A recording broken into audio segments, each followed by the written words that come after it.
করেছে, ভালোবাসা দিয়েছে, নিশ্চয়ই তোমাদের তাদের নাম আমি বলবো।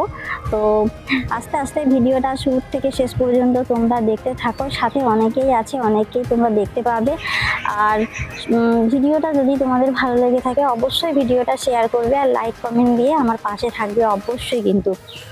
তো তারও সাথে সাথে অনেক দাদাভাই দিদিভাইদেরও অবদান আছে আমার এই ইউটিউবে আসার, বা আমি আমার চ্যানেলটাকে মনিটাইজেশন অন করতে পেরেছি। তো সেই তাদের সফলতার কারণে আমি আমার চ্যানেলে মনিটাইজেশনটা অন করতে পেরেছি। আর আমার এটা অনেক স্বপ্ন ছিল যে আমি আমার চ্যানেলে মনিটাইজেশন অন করতে পারবো, নিজে আমি সফল হব, এখানে সবাইকে নিয়ে থাকবো, ভালোবাসা দিয়ে পাশে থাকবো, সবাই সবার আমার পাশে থাকবে। তো এটা আমার একটা অনেক দিনের স্বপ্ন ছিল। যাই হোক, আজকে আমার সমস্ত ভাই বোন দাদা দিদি সবার ভালোবাসা, সবার সাপোর্টের কারণে আজকে আমি আমার চ্যানেলে মনিটাইজেশন অন করতে পেরে আমি খুব খুশি। আর তোমাদেরকেও আমার তরফ থেকে অনেক অনেক ভালোবাসা।